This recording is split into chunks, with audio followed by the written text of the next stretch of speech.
뜯기 싹 하시는 일이 또 하나 미국에서 벌어졌습니다. 한 일베 회원이 뉴욕 타임스퀘어 광장 전광판에다가 노무현 전 대통령의 사진과 코알라를 합성한 사진을 5분간 게시한 겁니다. 이 일베 회원은 광고 계약서를 찍어 올렸고요. 그 광고를 봤다는 인증글들이 올라오고 있는데요. 과연 이게 표현의 자유일까요? 표현의 자유가 타인의 인권을 넘어설 수는 없는 겁니다. 뉴욕 한복판의 인증사진. 그건 스스로 부끄러움을 인증한 것이란 사실. 깨달아야 할 겁니다. 세우민 PD. 안녕하세요. 첫 번째 포인트 뭐부터 봐야 됩니까? MB를 향하는 칼날입니다. 특활비 수사와 관련된 소식이 간밤에 있었던 거죠? 네, MB 정부 시절 청와대 공직비서관이죠. 장성명 전 비서관에 대한 구속영장이 어젯밤 기각됐습니다. 2011년 민간인 불법 사찰 사건을 폭로했던 장진수 전 총리실 주무관에 대한 입막음을 위해서 국정원 특활비로 마련한 5천만 원을 건넨 혐의를 받고 있었는데요. 네, 검찰은 이번 영장 기각에 대해서 강력하게 반발하고 있습니다. 그러니까 이미 있었던 검찰 조사 과정에서 장 전 비서관이 돈 전달한 사실을 시인한 상태잖아요. 맞습니다. 그리고 윗선의 지시 여부가 있었냐 아니냐 이거를 조사해야 되는 상황인데 영장이 기각됐어요. 네네. 검찰이 크게 반발할 수밖에 없는 거고 또 하나 중요한 일정이 있죠. 네, 오늘 MB 친형 이상득 전 의원에 대한 검찰 소환 조사가 예정돼 있습니다. 이 전 의원은 마찬가지로 2011년에 국정원으로부터 특활비를 받은 혐의를 받고 있습니다. 그렇죠. 이틀 전 검찰의 소환 통보를 받고 점심 식사 도중에 의식을 잃었습니다. 네, 응급실로 실려가서 치료를 받기도 했는데요. 83세 고령인 점 때문에 강도 높은 수사가 어려운 것 아니냐 관측도 나오고 있습니다. 그러니까 변호인은 지금 오늘 가서 조사를 받겠다라고 어제 얘기를 했는데 정말 갈 수 있는 건지 또 간다고 한들 이 건강 상태에서 제대로 조사가 이루어질 것인지 이 두 가지가 다 지금 모르겠는 상황. 오늘 행간에서 이 얘기는 조금 더 짚어보도록 하죠. 그나저나 MB 본인에 대한 수사 소식도 들어왔죠? 네, 오늘 아침 MBC 단독 보도인데요. 검찰이 이명박 전 대통령 본인을 피의자 신분으로 전했습니다. 이명박 전 대통령을 피의자 신분으로 전환했다라는 이건 MBC 단독 보도고요. 지금 확인 작업 중에 있습니다. 네네. 검찰이 혐의 내용을 입증할 수 있는 구체적인 근거를 확보한 것으로 해석이 되는데 간밤에는 영포빌딩에 대한 압수수색도 진행이 됐습니다. 이르면 평창올림픽 개막 전에도 MB 본인에 대한 소환 조사가 이뤄질 가능성도 있다. 이렇게 얘기되고 있습니다. 여러분이 다스 실소유주 문제 관련해서는 지금 사실은 마지막 문턱까지 온 것 같거든요. 근데 굉장히 복잡합니다. 오늘 2부 훅뉴스에서 김정훈 기자가 정말 A부터 Z까지 아주 쉽게 아주 자세하게 이 복잡한 것들을 풀어줄 겁니다. 여러분 훅뉴스 함께 하시죠. 다음 포인트 갑니다. 포항제철소 외주업체 4명 질식사입니다. 포항제철에서 작업 도중에 큰 사고가 있었어요. 네, 어제 오후 4시쯤 포스코 포항제철에서 냉각탑 충전재 교체 작업을 하던 중 벌어진 일입니다. 포항제철소 측에 따르면 작업 중 새어나온 질소가스에 질식해서 작업 중이던 직원들이 숨지게 된 것으로 파악이 되고 있는데요. 검찰은 오늘 현장 점검에 들어갑니다. 이게 이제철소에서 5년 전에도 그 외주업체 직원 2명이 사망하는 일이 있었잖아요. 네네. 구조적인 문제가 있는 건 아닌지 이 부분을 좀 잘 살펴봤으면 좋겠습니다. 마지막 포인트 정현 선수 소식 전해주셔야죠. 네, 이번 주 최고의 화제 인물 단연 테니스 정현 선수입니다. 네, 호주 오픈 4강 경기가 한국 시간으로 오늘 5시 30분에 있습니다. 오늘 오후 5시 반입니다, 여러분. 네, 상대는 현 세계 랭킹 2위인 로저 페더러 선수입니다. 지금 호주 현지 분위기가 대단하다 그래요. 오늘 2부에서 그 호주 현지 한번 연결을 해보죠. 민경남 프로듀서 수고하셨습니다. 감사합니다. 국정 지지율 하락 현상을 겸허히 받아들이고 국민 신뢰를 쌓아가는 기회로 삼겠다. 어제 청와대가 이런 성명을 내놨습니다. 이유인 즉슨 문재인 대통령의 국정 지지율이 취임 후에 처음으로 50%대로 떨어진 겁니다. 리얼미터가 일주일에 2번 발표를 하죠. 어제가 이제 목요일자 발표였습니다. 리얼미터 분석에 따르면 평창올림픽이 정치 쟁점화가 된 데다가 가상화폐 대책 실패, 또 최저임금 논란 이런 것들이 동시다발적으로 겹치면서 지지율이 하락한 것 같다.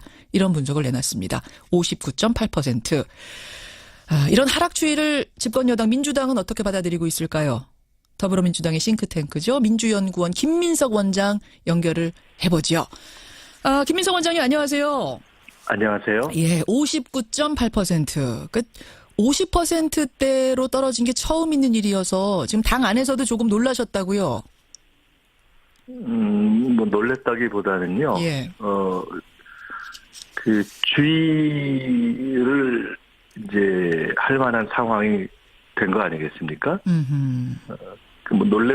그냥 놀랐다기보다 원래 이제 현대 정치에서 여론조사가 어떻게 보면 매일 선거가 진행되는 것 같은 그런 효과가 있는 거죠. 예. 매일매일의 민심 흐름을 보는 거기 때문에 그렇죠.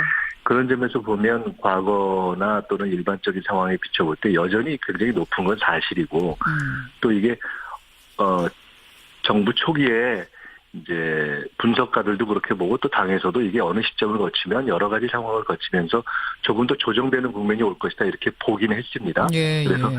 그런 국면이 온 것으로도 한편은 볼 수가 있지만 어허. 그러나 어쨌든 그 떨어진 것이 사실이기 때문에 그 추세가 있는 것이 사실이기 때문에 예. 그것을 굉장히 어떤 주의 깊게 보고 있죠. 그 뭐 놀랐다는 표현은 조금 그런 것 같고요. 예. 왜 이런 현상이 벌어졌을까에 대해서 지금 분석을 하고 계실 거예요. 보면은 이게 그래프가 서서히 완만하게 떨어진 게 아니고 3주 만에 10%포인트 하락이라서 그러니까 조금 급격합니다. 그렇기 때문에 분석을 꼼꼼히 해보셔야 될 텐데 어떻게 분석하세요? 글쎄요, 이제 보기에 따라서는 이게 그러면 장기적인 추세냐, 아니면 그냥 일시적인 거냐, 뭐 바로 반등할 것이냐, 여러 가지로 볼 수 있지 않겠어요? 그렇죠.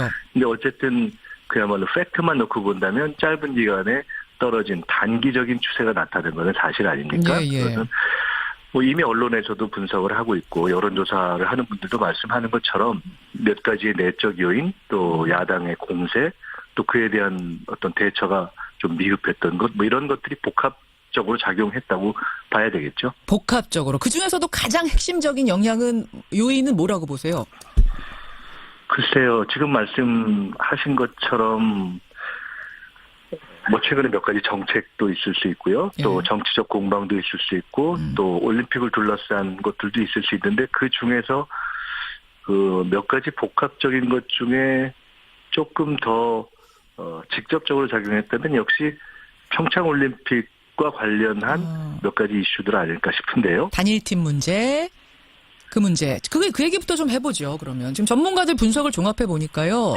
역시 전문가들도 올림픽 단일팀 문제하고 가상화폐 대책 혼선. 이것이 젊은 층, 워낙 두텁던 젊은 층의 지지율을, 빼앗아갔다. 이게 지금 지지율 하락의 주요하다. 이런 분석 내놨더라고요. 아이스하키 단일팀 꾸리는 과정에서 소통이 부족했다. 정부가 좀 권위적으로 밀고 가는 듯 보였던 게 젊은 층에게 작용했다. 어떻게 생각하세요? 글쎄요, 단일팀 문제 하나로 보기는 좀 그렇고요. 왜냐하면 지금 뭐 예를 들어 야권에서 뭐 평양 올림픽이니 또 한반도 키 문제니 여러 가지를 갖고 이제 파상 공세를 했지 않습니까? 예, 예.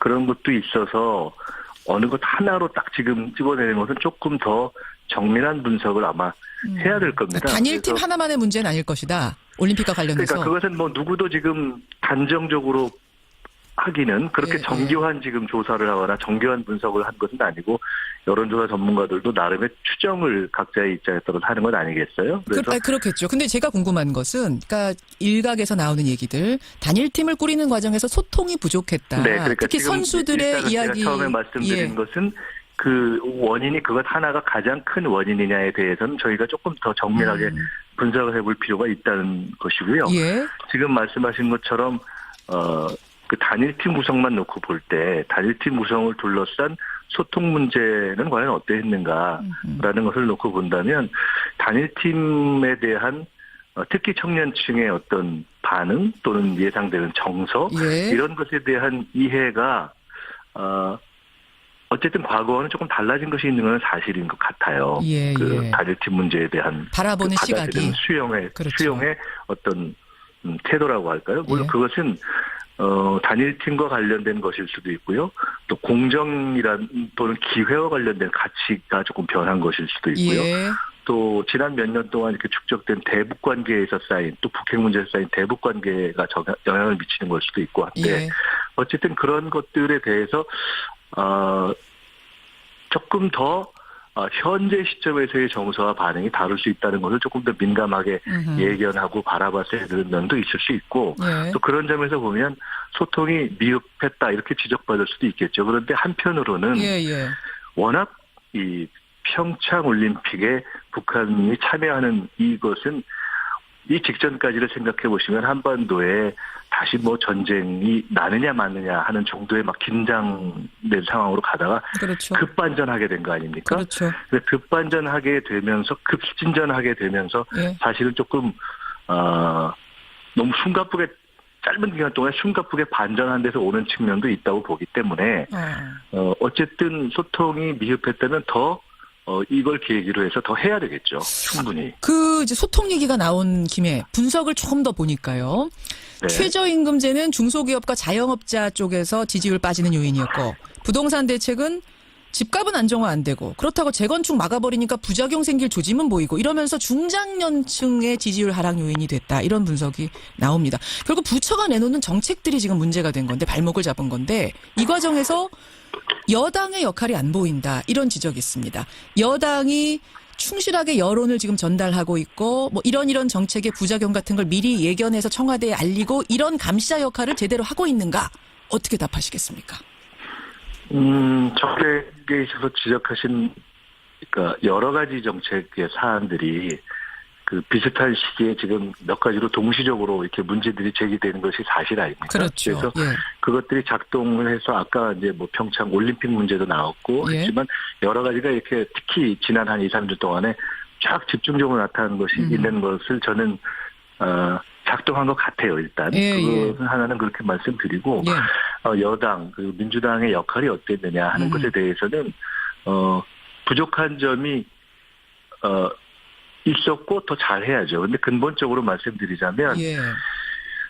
여당 그러니까 당정 관계라는 것은 사사건건 어떤 이견을 노정시키는 방식보다는 그러니까 여당이 현재 정부나 청와대가 하는 것에 대해서 이건 이렇다 저건 저렇다 하는 것을 사사건건 드러내서 하는 방식은 경우에 따라서는 지금 왜 하나도 얘기를 하지 않냐라고 비판하는 것과 똑같이 왜 매번 이렇게 의견을 노출하느냐 이런 비판을 받게 될 겁니다. 그래서 네.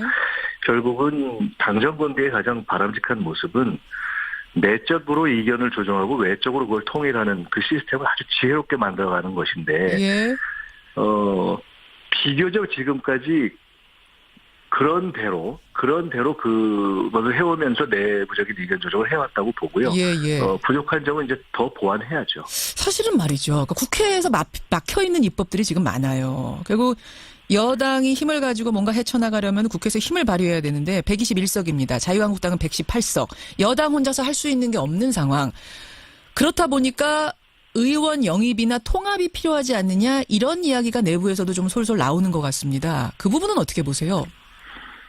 여서야대라는 정치적 환경은 문재인 정부가 출범할 때부터 있었던 상황이고요. 예. 저는 그것을 정치, 경제, 국제 환경이 어찌 보면 과거 IMF 때부터 더 어려운 환경에서 출발했다 이렇게 저는 비유하곤 했어요. 그런데 그 이후에 지금 일정한 시기를 대통령의 지지율로 상당 정도 이렇게 헤쳐온 것 아닙니까? 예. 그렇지만 환경 자체는 처음부터 지금까지 변한 게 없는 거죠. 아주 그러니까요. 어려운 여서야대 상황이고요.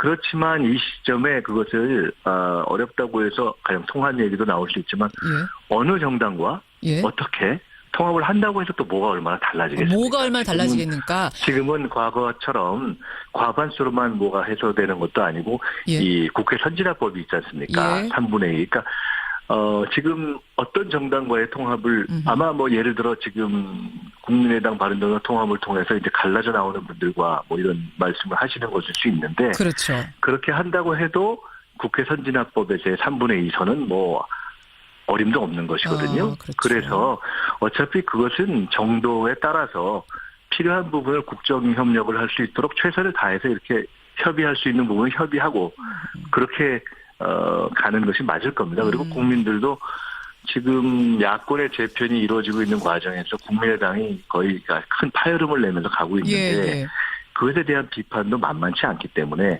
그렇다고 해서 바로 또 여권이 당장의 어떤 어려움을 타개하기 위해서 일종의 정치공학적인 이합집사를 한다?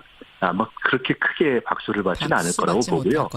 현실적으로 그렇게 한다고 해서 지금 말씀드렸듯이 3분의 2가 되는 것도 아니기 때문에 진지한 협력을 해나가면서 풀어가야죠. 알겠습니다. 영입이라든지 통합이라든지 이런 얘기가 사실은 나오고 있어요. 나오고 있는데 그 부분에 대해서 싱크탱크의 원장 개인 의견으로는 일단 그렇게 큰 박수 못 받을 거다. 이런 말씀. 제 개인 의견이기도 하지만. 짧게요. 예. 당원들의 대부분의 정서일 대부분. 거라고 보고 민주평화당 분들도 지금 당장 그렇게 하면서 통합을 바랄까요? 저는 그렇게 보진 않는데요. 알겠습니다. 지금 문자가 굉장히 많이 들어와요. 민심을 좀 더 날카롭게 읽어주십시오. 이런 부탁들도 들어오고 여론조사 평창올림픽 끝나고 나면 또 오를 것 같습니다. 뭐 이런 긍정적으로 보시는 분들도 계시고 세금에 대한 얘기하시는 분도 계시고 다양한 의견들 들어오는데요. 원장님 그 끝나고 네. 나서 댓글들 좀 전해드릴게요. 이 민심들도. 감사하고요. 예. 이럴 때일수록 겸손하게 또 원칙을 갖고 의연하게 가야죠. 더 소통하고. 예, 네. 여기까지 말씀 그렇게 듣겠습니다. 하겠습니다. 고맙습니다. 네, 감사합니다. 더불어민주당 싱크탱크죠. 민주연구원 김민석 원장이었습니다. 시사평론가 김성환 씨 나오셨습니다. 어서 오십시오. 네, 안녕하세요. 문자가, 그러니까 문 대통령 지지율이 처음으로 50%로 네, 떨어진 거 맞습니다. 아닙니까? 이게 처음 있는 일이다 보니까 많은 분들이 나름대로의 분석을 막 보내주고 계시는데요. 0712님은 가상화폐, 최저임금, 방과 후 영어학습 금지, 아이스하키 단일팀 이게 다 복합적으로 된 것 같다. 다 시사평론가들이세요 지금. 네, 맞아요. 우리 청취자 평론가분들 문자 보내주시고요. 그 사이에 김성환 평론가님이 다른 행간 읽어주시죠. 만사형통, 영일대군, 상황하면 떠오르는 인물이 있죠. 이상득 전 의원. 예, 맞습니다. 이명박 전 대통령이 형이기도 하죠. 예. 이 국정원 특수활동비 1억 수수 혐의로 검찰 소환 조사를 앞두고 갑자기 의식을 잃고 쓰러졌습니다. 예. 이걸 두고 이제 설왕설래가 이어지고 있는데요. 검찰 소환 직전 쓰러진 이상득 전 의원. 이 뉴스의 행간을 좀 살펴볼까 합니다. 그러니까 예고했던 검찰 출석일이 오늘인 거잖아요. 네, 맞아요. 일단 병원에서 퇴원은 했습니까? 어제 퇴원한 것 같습니다. 그래요? 뭐 보도가 약간 엇갈리기는 하지만 퇴원 수속을 밟았다는 얘기까지 어제 나왔거든요. 뭐 아시다시피 이전 의원은 엊그제였었죠. 1차 검찰 소환에 불응한 바로 다음 날 광화문의 한 식당에서 지인과 점심 식사 도중에 갑자기 의식을 잃고 쓰러졌다고 그러면 합니다. 식당에서 쓰러진 거예요? 집이 네네. 아니라? 예. 119 구급차에 실려서 서울대병원 응급실로 수송이 됐고요. 예. 하루 동안 중환자실에서 치료를 받은 뒤에 일반 병실로 옮겨졌고요. 예. 그날 당일 상태가 호전이 돼서 퇴원을 했습니다. 이 자택에 머물고 있는 동생 이명박 전 대통령은 상황을 뭐 보고받았다고는 하던데 예. 서로 연락을 취했는지는 현재 알려지지는 않고 있습니다. 검찰 소환을 앞두고 그 직전에 쓰러진 이상득 전 의원. 이 뉴스의 행간 이면 파고 들어보죠. 첫 번째 행간은 쓰러진 걸까 몸져 누운 걸까입니다. 말이 다른 거예요? 쓰러진 거랑 몸져 누운 거랑? 네, 그렇죠. 그러니까 쓰러진 것은 몸이 아파서 쓰러졌다. 예. 몸져 눕다는 마음이 아파서 누웠다. 몸이냐 마음이냐? 네. 그러니까 이전 의원 측 관계자가 이런 말을 했어요. 뭐 지병이 수도 없이 많아서 한마디로 몸 상태가 종합병원이었다. 종합병원이었다. 그러니까 몸이 많이 안 좋다. 이 몸이 아프다. 이런 걸 강조를 했거든요. 예. 그렇지만 저는 마음이 아파서 몸져 누운 것일 수도 있다 이렇게 생각을 합니다. 근데 이곳에 아주 미묘하지만 큰 차이가 있는데요. 왜냐 제가 이렇게 보는 이유가 있는데 타이밍이 일단 참 묘합니다. 타이밍이 너무 묘해요. 네. 23일이었었죠. 이전 의원 측이 1차 소환 통보에 불응하면서 뭐라고 설명을 했느냐. 여러 가지 설명 이유를 예, 댔어요. 예. 갑작스러운 출석 요구를 받아서 준비가 부족하다. 변호인이 개인적인 스케줄이 있다. 그렇죠. 이게 명분이 되는지는 모르겠지만 그리고 강조한 게 있습니다. 가택 수색을 당해 정신적인 충격을 받고 예. 건강도 좋지 못하다. 이거였습니다. 그렇죠. 그러니까 마치 다음 날 지인과 식사하다가 쓰러질 사람처럼 미리 나 건강 좋지 못해. 정신적 충격을 받았어. 어떤 일이 벌어질지 몰라. 예고를 한 것 같은 느낌을 받았다는 거예요. 물론 정말로 놀라서 예고치 않게 쓰러진 것이겠죠. 그럴 수 있습니다만 그렇게 치기에 타이밍이 참 묘하다 보니까 여러 가지 억측을 낳게 되는 거죠. 근데 그것도 살짝 좀 이상해요. 왜요? 왜냐하면은 우리가 어떤 충격을 받으면은 예. 정신적 충격은 내가 예상하지 못했을 때 한 번 빵 올 때 나타나는 거예요. 예. 근데 소환 통보 받았을 때 1차 소환 통보 받았을 때 쓰러졌어야 맞는 거죠. 그렇게 하면. 이미 예견이 된 것들이었다 다 이것이. 네. 그러니까 1차 소환 통보 때 정신적 충격을 받아가지고 그때 쓰러졌으면 모르겠는데 그 다음에 다 설명하고 난 다음에 그 다음에 또 쓰러졌다? 뭔가 좀 다 앞뒤가 안 맞고 어색한 느낌을 받게 돼요. 그러면 두 번째 행간은 뭔가요? 두 번째 행간도 좀 연결되어 있는데요. 두 번째 행간은 설명에 앞뒤가 맞지 않는다입니다. 이건 무슨 말씀이세요? 갑자기 의식을 잃고 쓰러졌어요. 종합병동이라고 할 정도로 몸 상태가 좋지 않는 84세 노인이 쓰러졌어요. 예. 환자가 중환자실에 입원해 있는 상태에서 변호인이 뭐라고 얘기를 했느냐. 본인의 의지가 강합니다. 내일 검찰에 나가겠다고 합니다. 나가겠습니다. 이렇게 얘기했어요. 그랬어요. 잘 생각해 보세요. 이게 말이 됩니까? 중환자실에 가보신 적 있으시죠? 예. 그리고 직접 중환자실에 입원해 보신 분들도 있을 거예요. 상태가 위중한 환자한테 내일 검찰에 소환조사에 응해서 나가실 건가요? 물어볼 수 있습니까? 아니, 물어보지 않고 스스로 말했을 수도 있죠. 근데 이성득 전 의원이 중환자실에 쓰러진 있는 와중에 그렇게 얘기를 하면은요. 예. 어떤 얘기를 해야 되느냐면은 주변 사람이 안 됩니다. 나가시면 안 됩니다. 가족이나 변호인이 말렸어야 되는 거예요. 예. 검찰 조사를 또 받다가 또 쓰러지면은 진짜 상태가 어떻게 될지 모르는 상황 아니에요. 중환자실에 실려간 사람인데 예. 통상 이 정도 건강 상태면요. 한 주만 소환 조사 늦춰 주십시오. 너무 몸이 좋지 않으니 무슨 일이 벌어질지 모르니까 병원에서 조금 회복하고 난 다음에 나가겠습니다라고 하는 게 그게 정상 아닙니까? 그러니까 뭔가 좀 강한 의지를 표명하고 싶었던 거 아닐까요? 의지는 난 왜- 정말 나가고 싶다 뭐 이런 의지. 아니 소환 조사 나가고 싶은 사람이 어디 있어요 세상에.